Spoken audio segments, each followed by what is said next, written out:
we're here to talk about the Market Disruptor event in Miami that Mark Moss is putting on. Mark, welcome to the stage. How's it going, my man? Mark, can you hear us? Blink twice if you can. Sorry, my mic was muted. Yeah, Zane, thanks so much for having me on, man. I'm excited to talk about personal and financial sovereignty in today's out-of-control world. It's a big, big, big important subject. Yeah, I mean, for me, it's kind of like the whole point of Bitcoin is that. So I feel like it's kind of something that you can't escape if you are someone who's in this space. Well, it's something that you can't escape. It's something that I think more and more people think about, right? Bitcoin makes you think about your personal sovereignty, your financial sovereignty, being able to custody your own assets, your own value. And then I think it just changes the way that you look at the world. And I think most people that come into the Bitcoin space start to care about those things more. They start to pay attention to those things more. And when you start doing that, the world starts becoming a pretty scary place and very, very rapidly. And so then you start just thinking about how do you survive? How do you thrive through that even more? So I guess, Mark, why don't you kind of introduce who you are for people who don't know you and maybe just talk a little bit about, what you do in general and, why you're hosting this gathering. Yeah, for sure. So, I've been making content for Bitcoin for about 7 years. I got bit by the bug. I realized it was like the only tool that we had to win in this, this world that's trending towards authoritarianism. And so, I've just been doing my part to try to wake up as many, I like to say, not here to wake up the sleeping sheep, but here to wake up the sleeping lion. And so doing my best to just kind of educate, motivate, coordinate people to do that, to do the same. And so, most of my content is centered around not the technical aspects of what Bitcoin is, like how to use nodes and hardware wallets, et cetera, but more about why, like what's going on in the world that's crazy and why do we need to protect ourselves? Why is Bitcoin important? Why is Bitcoin the thing that's going to, save us and save the world? And so I bring a lot of attention to different subjects, like that maybe a lot of people aren't really aware of, because I think, especially in the United States and most of the developed world, a lot of times people ask the question, like, why? Why is Bitcoin important? You hear mainstream media pundits in the United States saying that it has no value. There's no use case. You hear Peter Schiff say there's no use case or value there. But I just think that's rich coming from somebody in the United States. But, most of the world has these big problems. And if you don't notice them, they're coming for you. So, for example, I think most people, if they're paying attention, realize our private property is being attacked from almost every single angle. So big news this week, we saw, the Federal Reserve, Janet Yellen, the Treasury Secretary, starts talking about taxing unrealized wealth. So like they want to come after everything. They want to increase our taxes, increase our property taxes, increase our capital gains taxes. And now they want to tax our unrealized wealth. So that's an attack on our personal property. Our body autonomy is under attack right now. What you can and can't do with your body, what you can and can't put inside your body, that's under attack. And that's like the most sacred form of private property. And Bitcoin just gives us another way to hold our private property. It's both defensive and offensive at the same time, right? It's defensive. It allows us to defend ourselves. It's also a little bit offensive. I know some people don't like to think of it in that terms, and I certainly don't want to make it seem aggressive like Jason seems to be doing. But it's a little bit offensive in the sense where while we peacefully pull our money out of the system, it just defunds them, right? It takes that power away. And so I think it does both that way. And I think, in my research, I've been doing a lot of research into history and cycles, and we can see that basically history is just repeating over and over, that we go from oppression to freedom, oppression, revolution, then freedom, and oppression, revolution, then freedom. And it just kind of repeats over and over on a 250-year cycle. 250 years ago was the American and French Revolution. 250 years before that was the Protestant Reformation. And here we are in a situation where we're seeing peak globalization, peak centralization. And I think it's pretty apparent with the World Economic Forum and the World Health Organization and the World Trade Organization and the World Media Association and the UN and the IMF, et cetera. And while we're at that peak centralization, we can see also at the same time the world is pushing back and resisting. And so all around the world, not if you're watching mainstream media, but if you're on Twitter, you see all around the world, people are rising up and they're pushing back against this tyranny. And so we're setting up for this epic war. And I think I'm not doom and gloom. I have massive hope. And I think there's massive hope, prosperity on the other side because we have Bitcoin. And I believe Bitcoin helps us win. The problem is how much carnage happens, what's the body count from here to there? I think the next couple of years, unfortunately, seem like they're just going to continue to get worse. There was something going around on Twitter today. Tucker Carlson said this was peak clown world. I think with the Biden admin said they wanted to give up to $1 million per family for the illegal immigrants that had come into the United States. I don't think we're at peak clown world yet. I think we have a couple years left, and things are probably going to continue to get worse. But if we can survive, we can navigate that properly, then I think there's massive hope and prosperity on the other side. And so really, I want to just try to help people navigate this properly. And I think there's a bunch of things that you need to consider. Obviously, your wealth, right? We have to store our wealth in a way that can't be censored, can't be taken away, can't be stolen from us, et cetera. We need to continue to build our wealth, but we also need to protect our assets. The World Economic Forum has obviously made a point you've all heard at this point, which is by 2030, you'll own nothing and be happy. I'm not happy about that idea. And so if there's anything I can do about it, I'm going to make sure that doesn't happen. And so I think there's ways that we can think about building our wealth outside of the system, protecting our assets. I think it's time that we really look at health as an asset, especially today in the pharmaceutical-driven world where our health is declining, the quality of our food is declining. And so we need to think about health as an asset. And we also need to think about our sovereignty, our freedom as an asset. And so basically, those are all topics. And unfortunately, we kind of have to be like a Renaissance man today where we kind of have to understand a lot of these things. I see Laser Hodl's listening there in the room. I know he's doing a lot about talking about these things. Untapped, he's doing a lot of things to talk about these things. It looks like Greg Foss just came in. He's doing a lot of things to talk about the financial system. And so you kind of have to understand these different disciplines if you want to survive this. And so I put together a live event. And, in today's day and age, it's harder and harder to get together. At the rate things are escalating, who knows how much longer we'll be able to get together in person. And so I thought, let's put together a live event where we can get together people that feel the same way, and we can build some community, because in addition to all these things, we need to build community of like-minded people around us. I think that's super important. And the best way to do that is in person, not in the meta. Going around the meta today, how scary is that? I mean, they want people to give up on their life and just build a new world in the meta universe, which is insane to me. I think we should just go build the life that we want today. And so there's an event, we can get together, we can make new friends, build that community, foster that community. I have about 15 people coming to talk about every area, from what's happening in the political, financial realm. Like I said, Greg Foss, I see him in here. He's going to come talk about kind of the financial markets, the bond markets. We're going to talk about how to build wealth, how to grow wealth through this, how to protect our assets. Obviously, Bitcoin is one way, but there's other strategies that we can use to protect our assets. We're going to have Untapped coming to talk about, food sustainability and kind of having this plan B internally. Katie the Russian is going to come talk about passports and offshore living. I have Dr. Joe Mercola coming to talk about how to build your health and deal with censorship. And so we kind of cover all those bases, give you all the tools that you need to prepare to survive. And like I said, build that community and have it right now while we still can, because who knows what's going to happen next year. So that's it in a nutshell. And I think it's just super important stuff. Awesome. I mean, again, it sounds like an amazing event. I know a bunch of people from our team are going to be there. I wish I could be there, but I definitely frequently tune into sovereignty content from Untapped, from Greg, from yourself. So that definitely helps in terms of, just kind of having a leg up.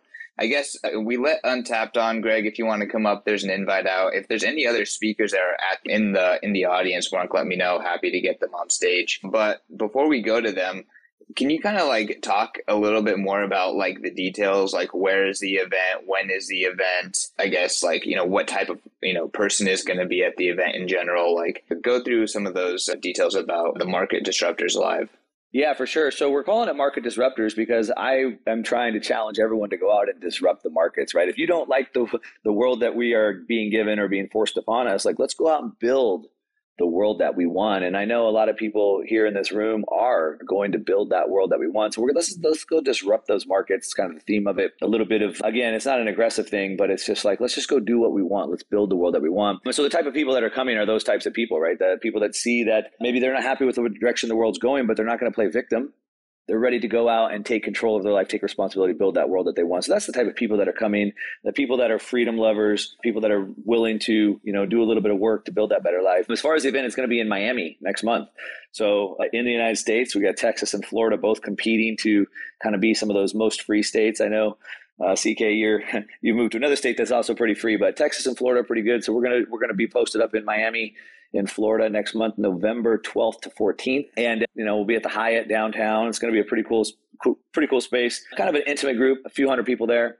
And we're going to have a couple workshops. So a workshop on how to build cash flow, which I think is super important right now. So we have some ways to build some cash flow, not staking cryptocurrencies. This is in the real world. We have some ways we're going to have a workshop on asset protection, how to protect your assets. We're going to have another workshop Katie's going to hold on passports and things like that. There's really nowhere in the world you can go to have it all. And so you have to kind of figure that out. So we'll have those 3 workshops and then 2 days of just speakers that are going to hopefully answer the questions of what they think is going to happen in the next couple of years and what you should do to survive that. And so, yeah, November 12th to 14th in Miami, we can still go live pretty free. We can have an event with no masks and restrictions, and it should be pretty dang cool.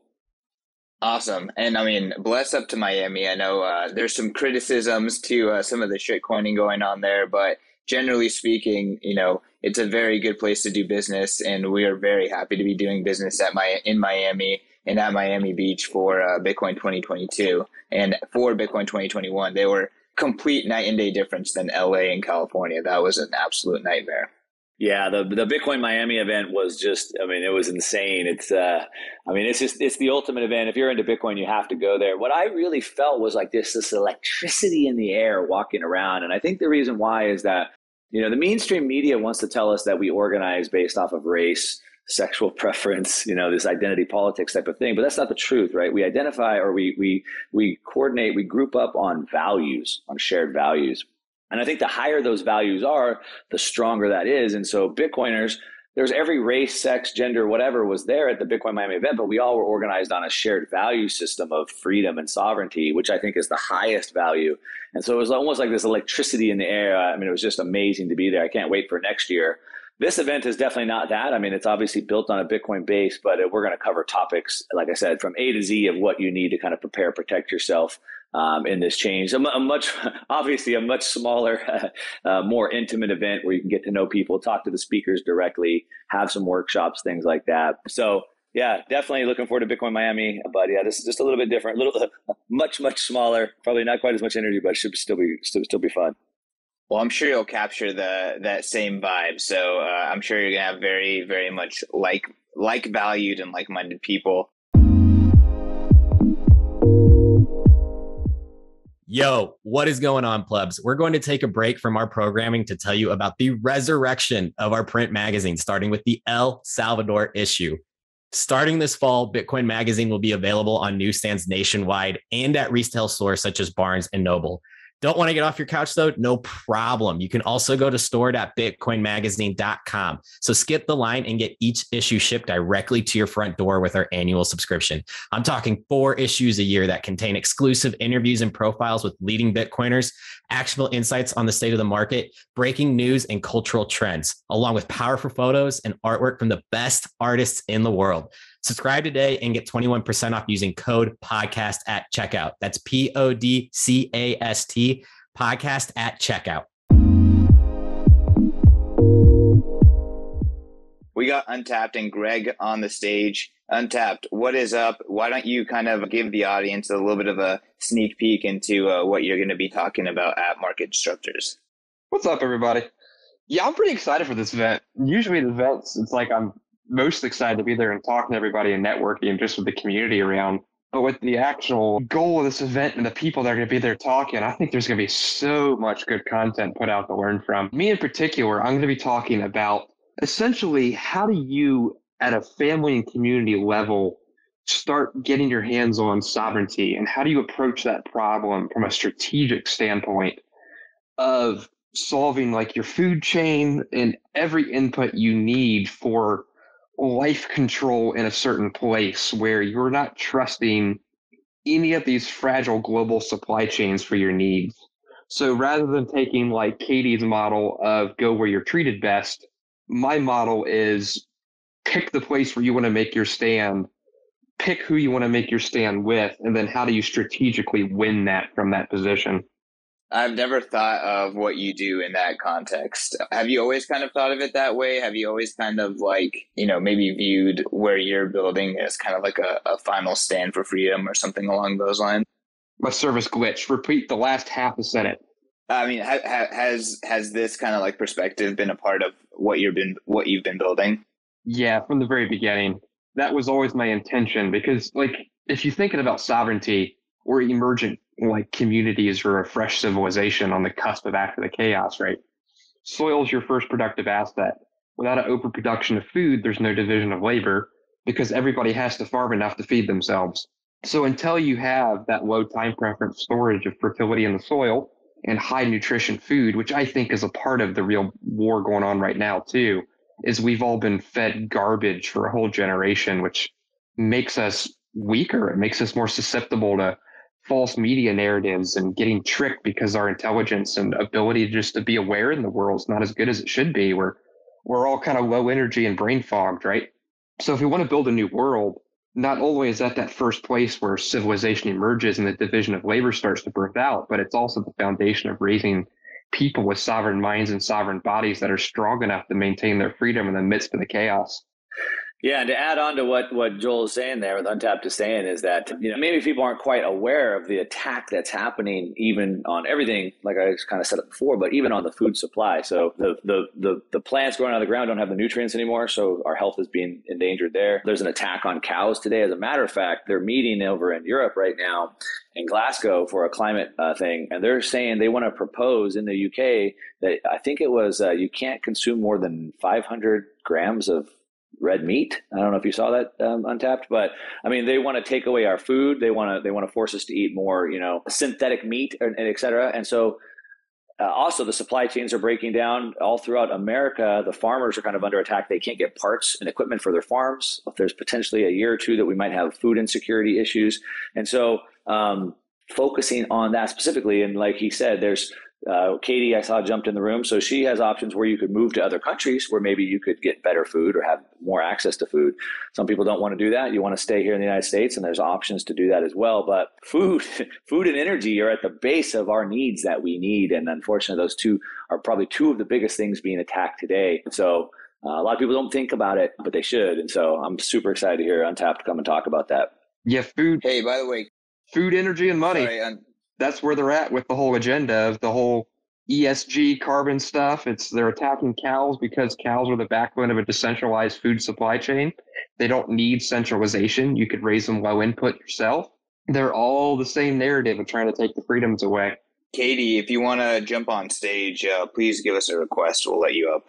Mark, I was just going to say, Mark, can you put a reference to this awesome thing you're doing in the nest above so that people can go and, follow up and get tickets and attend if they are able to?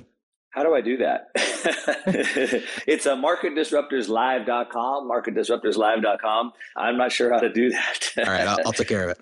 Yeah, if you could do that, marketdisruptorslive.com, November 12th to 14th in Miami. Like I said, we're going to be hitting it from A to Z, how to increase your wealth, build your wealth, protect your assets, your health and your freedom as assets, your food, obviously, your sovereignty in the United States, or potentially having options, plan B options to go out of the country.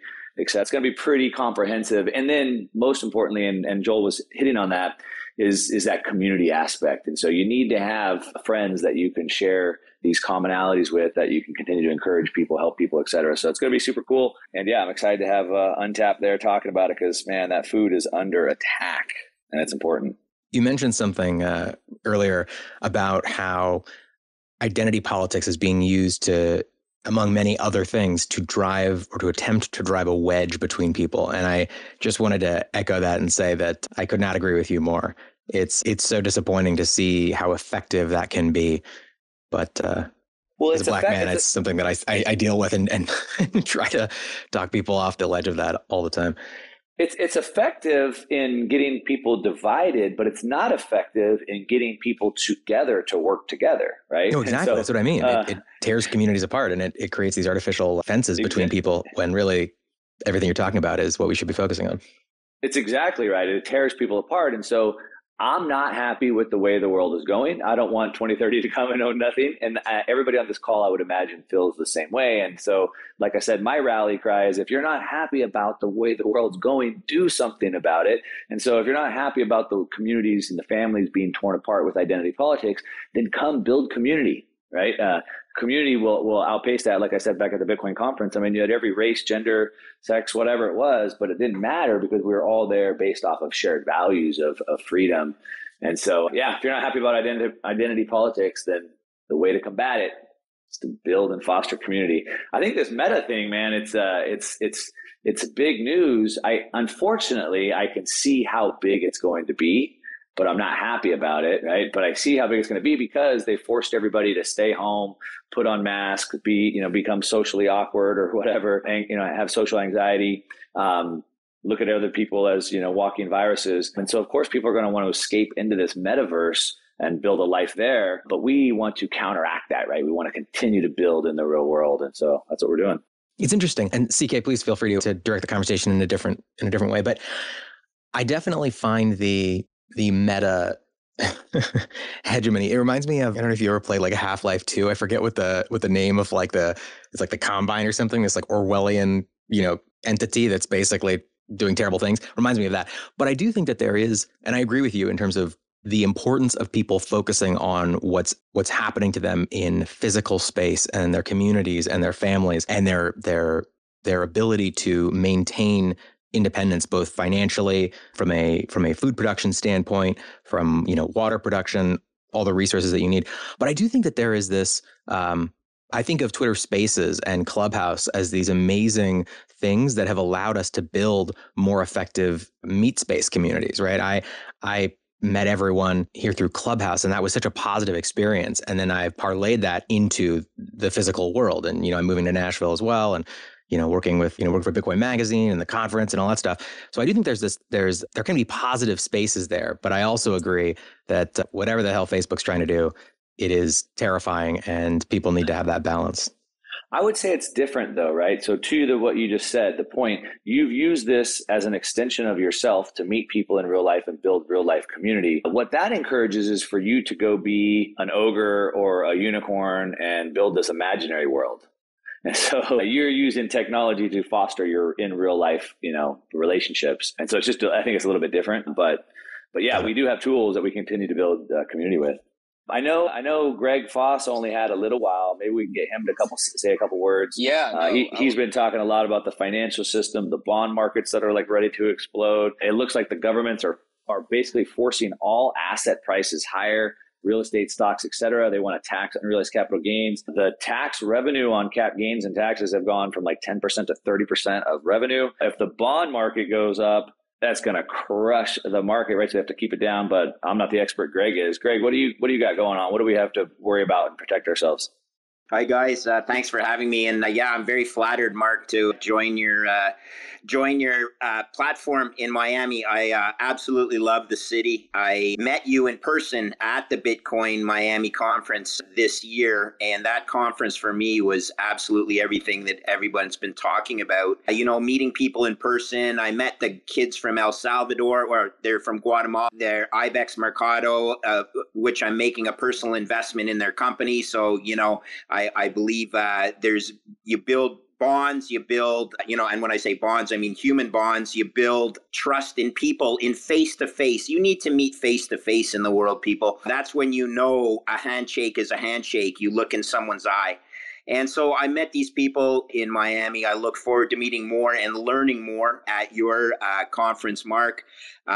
Very excited. And there's going to be I understand that Stephen Van Meter is going to be there, and I look forward to having a discussion and learning different perspectives from him. And then most importantly, to round out my learning process with other people, with all these other angles that I'd never considered. I mean, this is unbelievable, this whole thing about cows. I had no idea, but I will tell you that from Miami, I'm going to Houston the very next week because my power company in Canada is doing some incredibly, incredibly exciting stuff with some of the manufacturers of our equipment in Texas.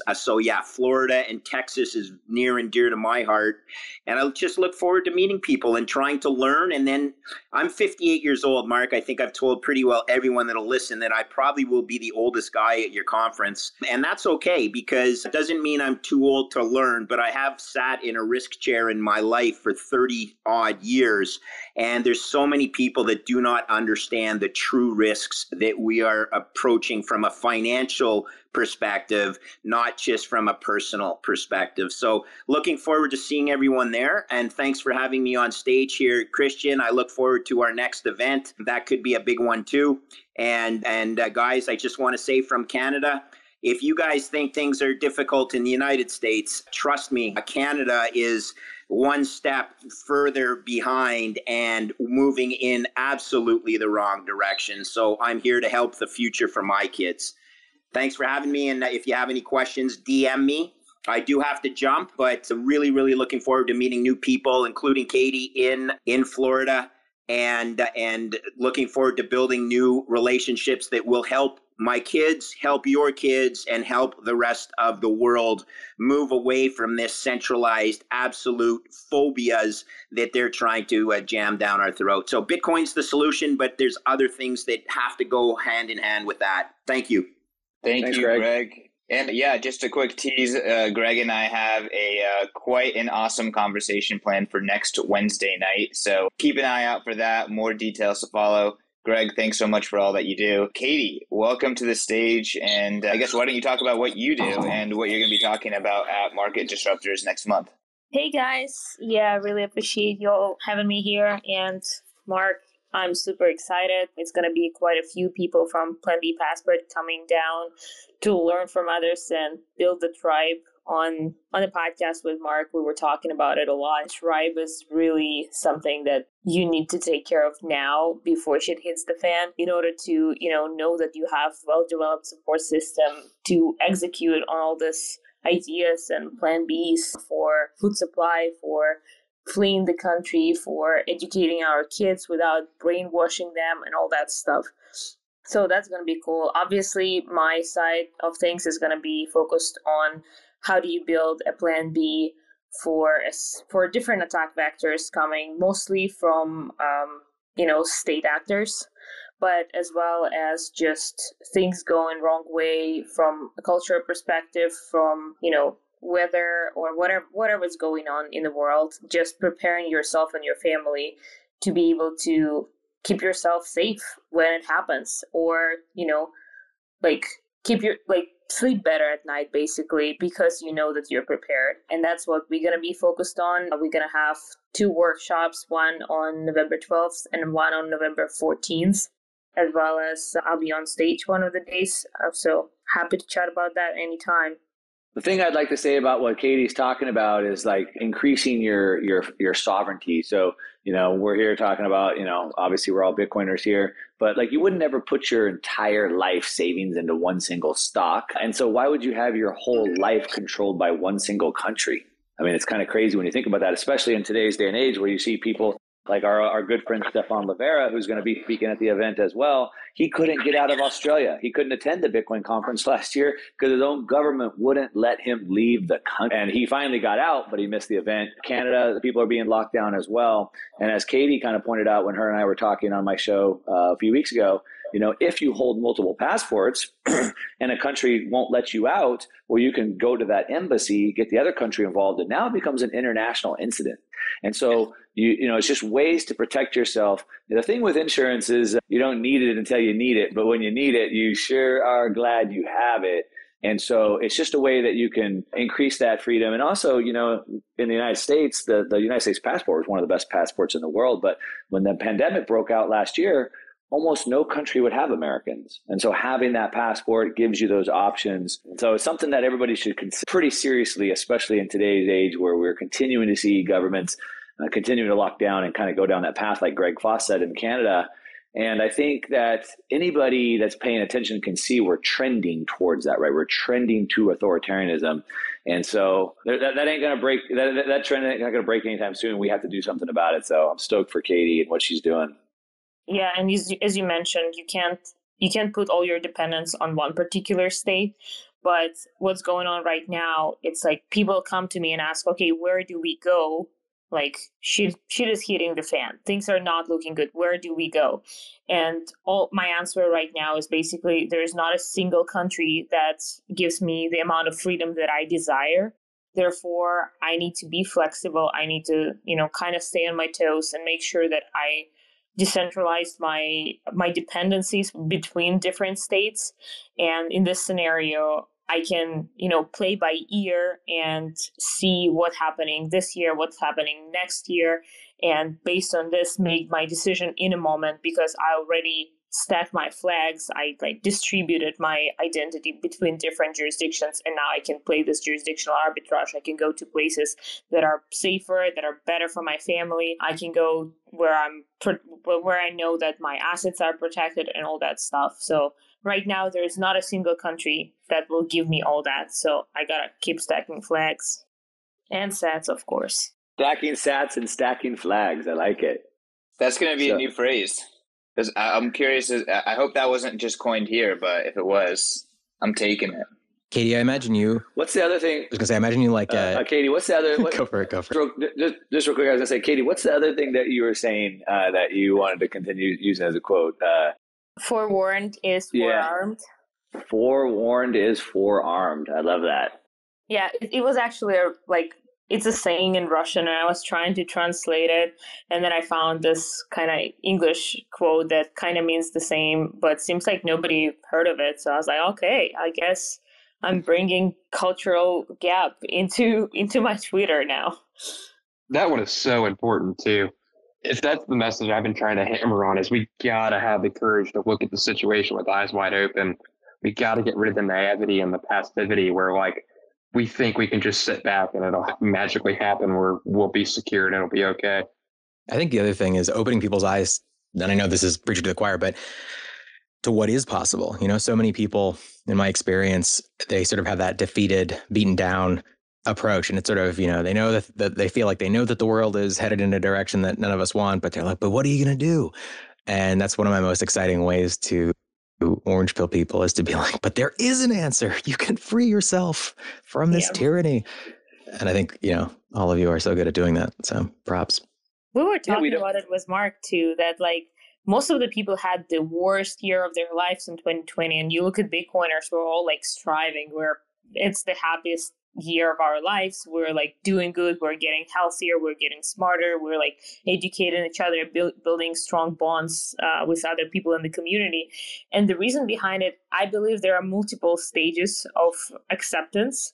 So at first you getting like somewhat red pilled and you realize the world is fucked. Like things are not going the way that you thought they were. Everything you learned was not true. And that's when you become really angry and you like, keep yelling at it. You're not sure what to do.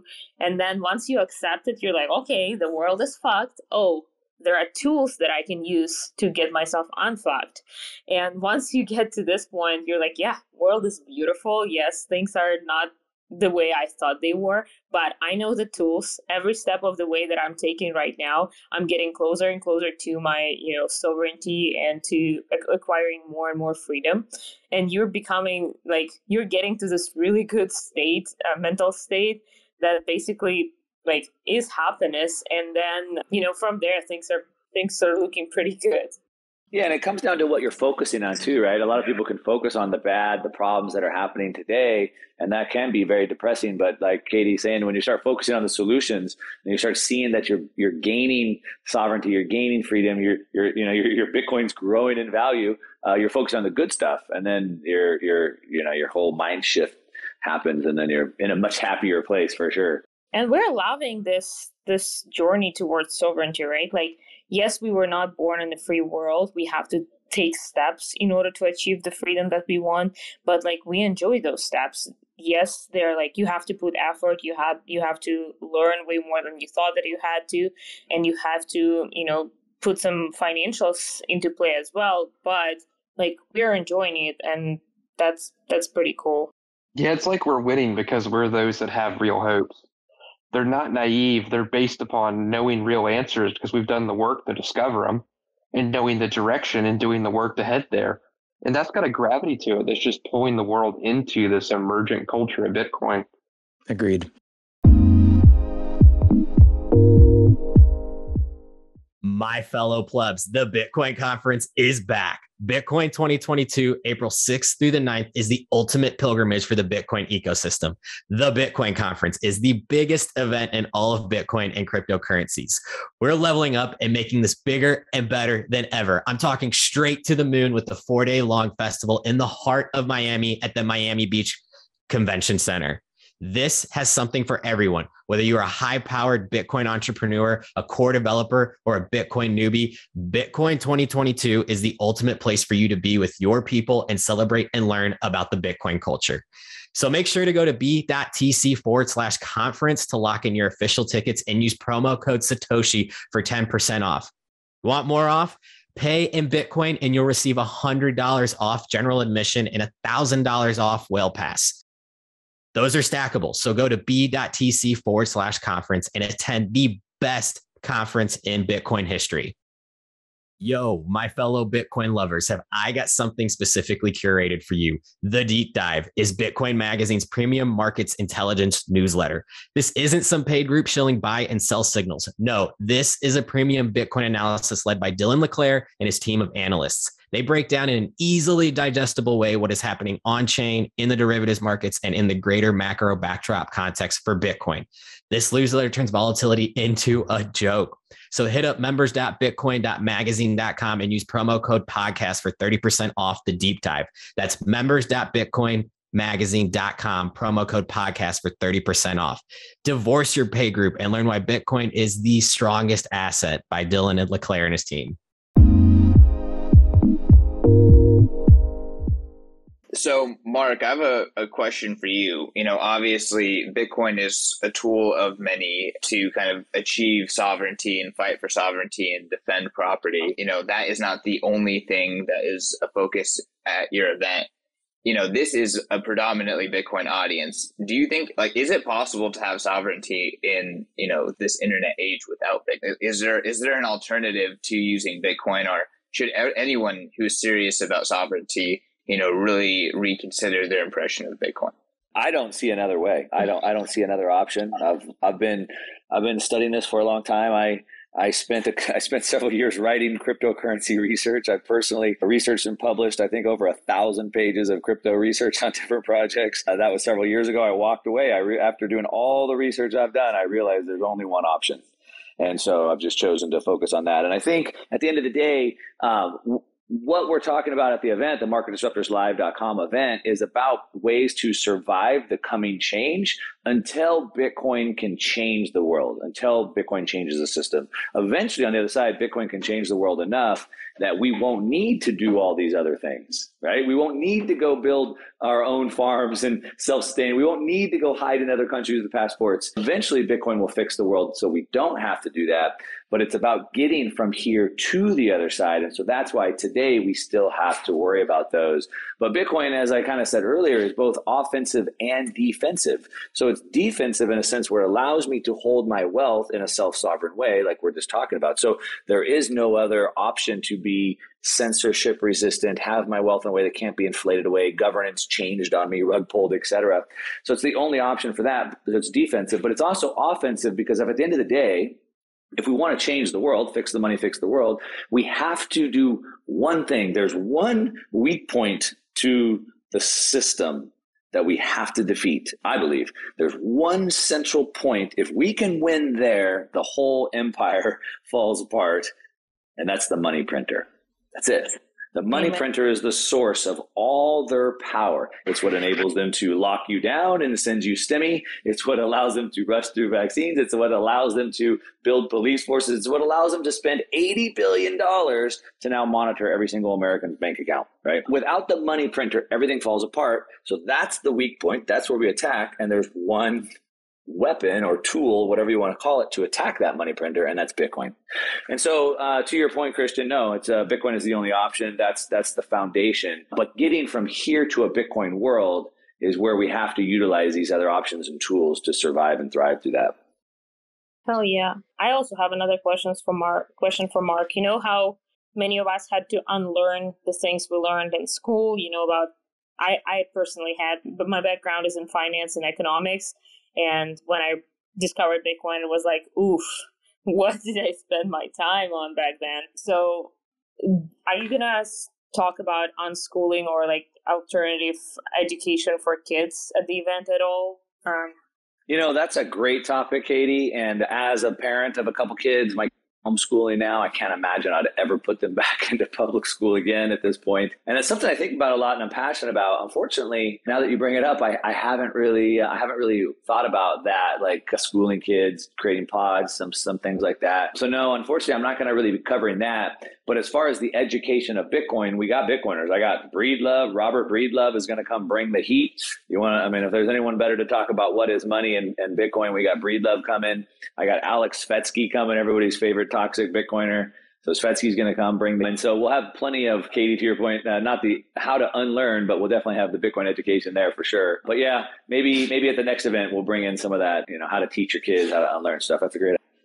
So I think we have a hard stop at the top of the hour, and we have 18 minutes here. I feel like, there's probably some new people in here. I think maybe we can give one more kind of rundown of Market Disruptors next month in Miami, and then maybe we can do last words from your Katie and Joel to kind of just touch on what they're working on, what they're speaking about at Market Disruptors, and then we can kind of close it out. I mean, I guess we have like 18 minutes here, so we could probably maybe even, take another question or two, but how does that sound? Yeah, if we had a couple of questions, that'd be great. Just a real quick recap is marketdisruptorslive.com. There's a link up at the top. Miami next month, November 12th to 14th. Come learn how to build, grow, and protect your personal and financial sovereignty, right? So everything that you need to learn from A to Z, from how to make more money, protect your assets, protect and build your health, protect your sovereignty, onshore, offshore, A to Z. There's going to be 3 workshops to actually help you really figure this out. All the speakers, about 15 of the best speakers, as I kind of rattled them off. Obviously, Greg Foss was on, Breedlove and Svetsky, as I said, obviously Katie and Untapped that are on here. And so you'll have everything that you need from A to Z, and you'll be able to kind of meet the people, build the community. Super, super important. Come while you still can, because who knows what next year holds. Obviously, we're hopeful and optimistic, but we don't know. And so anyway, that's the event in a nutshell. Trying to let a couple people up here. It looks like they're in some sort of limbo right now. I guess, just to, keep it going. Yeah, actually here, Tally, welcome onto the stage. Do you have a question for Mark or any of the panelists? Tally, you're muted. All right, let's go to E-Pete. Hello. Yes, hello. Yeah. We hear you. I'm to ask that, will BTC price, rises to maybe 60 for today, or maybe... And what I like to say is that the price is a distraction. Ignore the price. When you're looking at new technologies, revolutionary technologies like Bitcoin, you're looking at 2 things. 1, you're looking at network growth, Metcalfe's law, and 2, you're looking at development on the network. Ignore the price. It's a distraction. I agree. I never think about the price. Yeah, as long as the network is continuing to grow, more people are using it. For example, we saw yesterday the FDIC said they're going to look at how banks could let people buy and store Bitcoin in their bank accounts and have FDIC insurance. That means 300 million more Americans have access. So the network is growing exponentially. We look at the development on it with layer 2, now layer 3 applications. The network is growing. That's what you focus on. Forget where the price is going to be today or the end of the year or even next year for that matter. It's going to be a lot higher. Yeah, it's going to be a lot higher. Just ask yourself this question. Will there be more people owning Bitcoin in the future or less? And I think that answers it for you. All right, EP, welcome to the stage. I hope you have an intelligent question for our panel. Yeah, for sure. My main question, actually, I'm seeing everything going on and seeing everything unfold, especially in the States. I'm actually in Canada right now, but seeing as what's going on everywhere, like honestly, like for most people and everything, they don't know too much about economics. I know quite a bit about economics, like, and especially like Bitcoin. I don't see like a world without really store value and technology, because like I don't know how we could ever like go back to an era of just very dominant federal banks and a lot of corruption as you see day to day. But my main question is actually about Taproot coming up. I believe it was the 16th, November 16th, if I'm wrong, maybe. I just wanted to know the more in-depth, because I've seen there's a lot more stuff added. If you guys could, fill me in on that. I mean, maybe P can jump on that, but definitely not the subject of the conversation whatsoever. This is not a very technical panel. P, do you want to have a hand at Taproot? Maybe Mark, you want to have it? Jump in. I was going to say, yeah, I mean, that's definitely a technical conversation. We have about 10 minutes left, so probably not the best time to jump into that. I would say that, again, right, what were the two? I said two main things. Don't ignore the price. Look at both two things. One, the growth of the network, Metcalfe's law, and look at the development on the network. And so, layer 2 technologies, the growth of Lightning, obviously Taproot, those are developments on the network. That's exactly what I'm talking about. So without getting into the technical details of what it is, I just look at it from a perspective of the development is happening. It's an active ecosystem that's very bullish for the technology. And I look at it from that perspective. But yeah, not going to get into the details of what Taproot is. It opens up a lot of functionality that it allows even more development to happen, which is going to be even more powerful.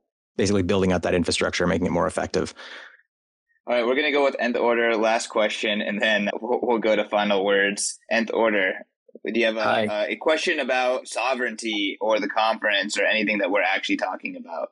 Yes. First of all, thanks for giving me the opportunity. Mark, Kate the Russian, and Laser Huddle. It's great to see you all in the same chat. This is a question about, so I know from doing research, it seems like places like Florida and Texas is good for Americans to kind of move to be around a bit more freedom-minded individuals. But for those that aren't in America, say, for example, myself, who's in England, how would you go about connecting or trying to find areas where it's a bit more freedom-orientated and less COVID, let's say pro-COVID areas, where you may just make things a bit more difficult, trying to be a bit more free?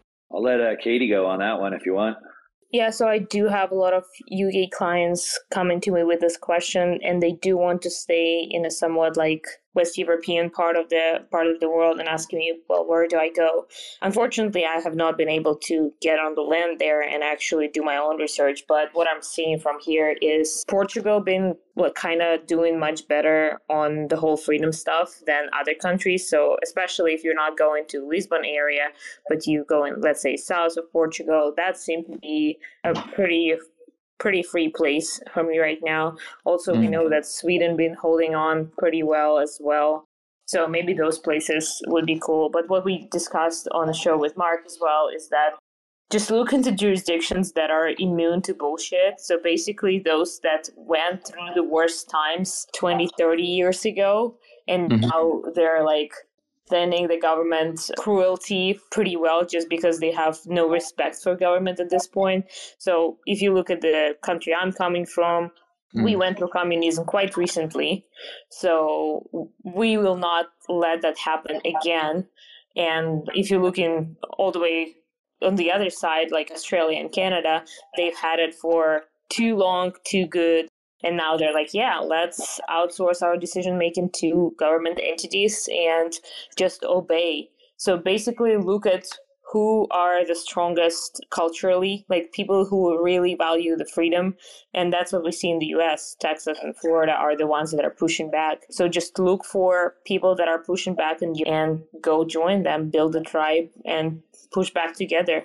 What I would say to add on to that, just what Katie said, is that a couple of things. One, as she said, that Canada, Australia, obviously trying to turn into China as fast as they can. The U.S. is under attack as well. And really, it's like the G7 countries seem to be the ones that are really handling this the worst. So unfortunately, G7 outside of the G7 might be good ideas to look at. Countries that just came out of communism, like she said, like Eastern, those areas look pretty good. Mexico, some of Central America looks pretty good. But I think the most important thing is that I think this landscape is going to be constantly changing. And so I think if you really want to be prepared to survive, you need to be prepared to potentially, move a couple times. And I know that doesn't sound fun, but I think at the end of the day, what really breaks this trend of totalitarianism is competition. When Texas and Florida outcompeted New York and California, both governors found themselves on the chopping block. When nations start competing, nations will be forced to change their policies. And so we might have to move a couple times, which is why having passports makes sense. But for now, I think, like I said, probably outside the Eastern Europe, Mexico, Central America, those seem to be pretty good. Hodlnaut keeps saying how Norway's wide open, no restrictions at all, period. So that seems to be a pretty good spot too. Awesome. Thank you. All right, let's get into last words. I want to send it over to Joel first. Joel, What's I guess just give a quick recap on what you're working on, where you're going to be speaking at, and then any last words you have for the audience. Yeah, we'll do. Hey, Mark, quick question first. The panel, is there a chance Katie and I are on the same panel? I'm really looking forward to getting to discuss with her, like, because I respect her strategic thinking a lot and the different approach we're taking to the.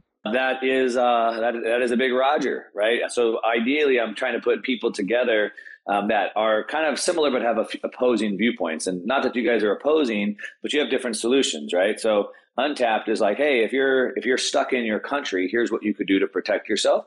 Whereas Katie's like, hey, don't get stuck in your country, maybe go move somewhere else. And so they're both solutions to protecting your sovereignty, but they're different solutions. And so I think it's important for people to kind of weigh the pros and cons of both.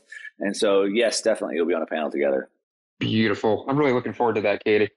So what I'm up to, so everything started with the regenerative agriculture, where soil is your first productive asset. If you're trying to secure your self-sovereignty, you got to start with your food chain.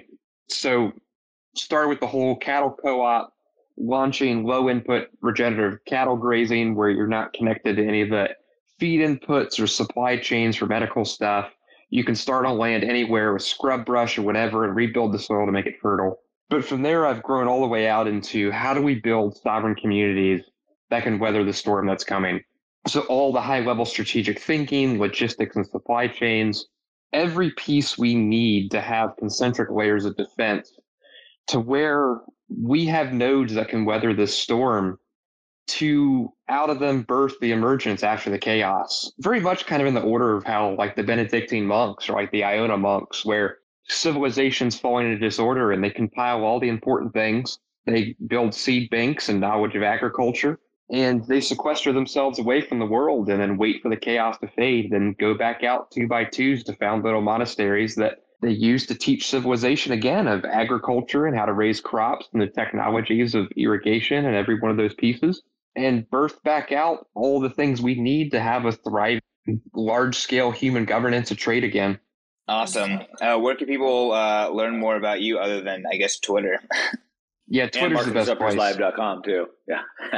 Yeah, Twitter's the best place. I've got a website. The link's in my bio, but really following the podcast is going to be the best place to stay in the loop. All right, let's jump to you, Katie. Yep. Well, at Market Disruptors Live, I'll be hosting 2 workshops regarding, how to survive the big reset with jurisdictional arbitrage, flag theory, and things like that.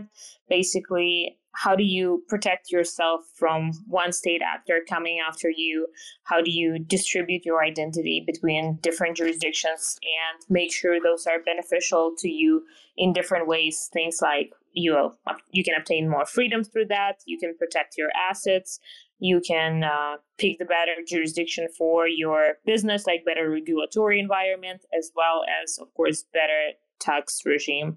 And we'll be talking about all that on November 12th, as well as November 14th. There will be workshops, as well as we'll be talking on stage about it as well. All right, Mark, close us out. Give us one last show on Market Disruptors Live, as well as what you're doing in general. Yeah, MarketDisruptorsLive.com. Want to come? What I would say to kind of close this out is that the ostrich can bury its head in the sand, but it doesn't keep it from getting. Or quoting one of my favorites, Ayn Rand says that you can choose to ignore reality, but you cannot ignore the consequences of reality. And in times of great volatility, unfortunately, times of great volatility are typically disastrous for most people because most people are sleepwalking through life. But you guys are not sleepwalking through life. You're Bitcoiners, and that's why you're on here. And so while most people get wiped out through times of extreme volatility, it also presents massive opportunities for people that are prepared. And so you're Bitcoiners, you're prepared, you're in front of most people, but using strategies like that we'll be talking about at the event, like Untapped is bringing and Katie is bringing, we'll be able to not just survive, but thrive. We'll be able to set ourselves up for a better position. So when we get on the other side of this, when Bitcoin fixes the money and fixes the world, we'll all be set up to be in a much better place. And so while a lot of people maybe don't see the full threat that we have, and for myself, I'm an eternal optimist. And so it's like very difficult for me to see that I don't know if the world can really get that bad, but everything I'm seeing tells me it is. the supply chain's breaking down. I mean, like what Untapped is talking about, the problems that the farmers are having getting supplies just for their equipment. Like we're already having food problems and energy problems. It's already happening. It's only going to get worse. So while I'm the eternal optimist, I don't want it to happen, and maybe almost kind of don't believe it can happen. I still want to be prepared for it. And so I want to have insurance on my house or my car or whatever it is. And so, yeah, don't bury your head. You'll still get eaten either way. Come make some new friends, build a community, learn some strategies. I think it's going to be worth your time. Market Disruptors Live. Oh, all right. Well, everyone, thank you for joining. Mark, Katie, Untapped, Greg, who's no longer here. It was a great conversation. This is double recorded, so it'll be out as a podcast on Bitcoin Spaces Live. It also is recorded natively on, so I think you'll be able to just listen to it on Twitter. So check out this conversation if you missed any of it. A lot of good gems, a lot of great wealth, knowledge dropped here, and this is just a preview of the actual live event. So if you can make it to Miami in November, I think what you said is 11th and the 12th, you got to go. It's going to be an absolutely fantastic event. I'm jealous I can't go. Mark, correct me. Yeah, it's going to be jealous. Yeah, you are jealous. Unfortunately, you can't make it. The other thing I'd say is that one connection or one idea can change everything for you. So I always try to approach things like that. So just one idea, one connection could change everything. And we also have a live stream option. So if you can't make it to Miami, at least check out the live stream. Check it on the website, marketdisruptorslive.com. All right. With that, y'all have a good Friday. Have a good weekend. Go to Miami. Thanks, guys. Thank you. Thanks, Bye, guys. Bye. Peace.